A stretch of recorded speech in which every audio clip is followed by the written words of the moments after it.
সরস্বতী পূজার জন্য খুব সুন্দর করে আমি রেডি হয়ে গেছি। আজকে আমাকে কেমন লাগছে অবশ্যই কমেন্টে বলবে। আমি খুব সুন্দর জায়গায় একটা জায়গায় ঘুরতে গিয়েছিলাম, জায়গাটা প্রচুর সুন্দর আছে। তোমরা পুরো ভিডিওটা দেখো, তোমরা ভিডিও দেখলেই বুঝতে পারবে। নমস্কার, আমি সঙ্গীতা।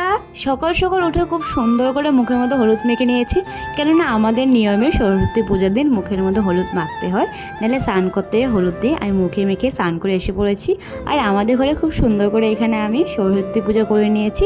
বামন দিয়ে করিনি, এমনি আমাদের ঘরে ফটো আছিল, সেটা দিয়ে আমি ঘরে সরস্বতী পুজো শেষ করে নিয়েছি খুব সুন্দর করে। তারপরে আমাদের পাড়াতেই হতেছিল সরস্বতী পুজো, সেইখানে গিয়ে খুব সুন্দর করে আমি অঞ্জলি দিতে বসে পড়েছি। আর সরস্বতী মাকেও কি সুন্দর লাগছে, এখানে অঞ্জলি স্টার্ট হয়ে গেছে। অঞ্জলি শেষ হওয়ার পরে খুব সুন্দর করে আমি ঠাকুরকে নমস্কার করে নিয়েছি। আর ঠাকুরটা কিন্তু সুন্দর লাগছে, আমাদের পাশের বাড়িতেই পূজাটা হয়েছে। অঞ্জলি শেষ হয়ে গেছে খুব সুন্দর করে। এখানে চন্দ্রমতি দেওয়ার জন্য আমরা দাঁড়িয়েছিলাম, তারপরে চন্দ্রমতি দিয়েছে। চন্দ্রমতি খাওয়ার পরে সবার জন্য প্রসাদ পাতেছিলাম আমি। প্রসাদ বলা শেষ হয়ে গেছে, দেখতেই পাচ্ছ খুব সুন্দর করে প্রসাদটা বেড়ে নিয়েছি আমি। সবাইকে না প্রসাদটা দিয়ে দিয়েছিলাম, তারপরে আমি একটা সাইডে প্রসাদটা নিয়ে খেয়ে নিয়েছি। এই যে আমার বাবু, ও সুন্দর করে রেডি হয়ে গেছে কুর্তা পরে, কেননা ঘুরতে যাবে। আর আমি এই যে রেডি হয়ে গেছি ঘুরতে যাওয়ার জন্য। আমার ব্যাকগ্রাউন্ডটা ইগনোর করো।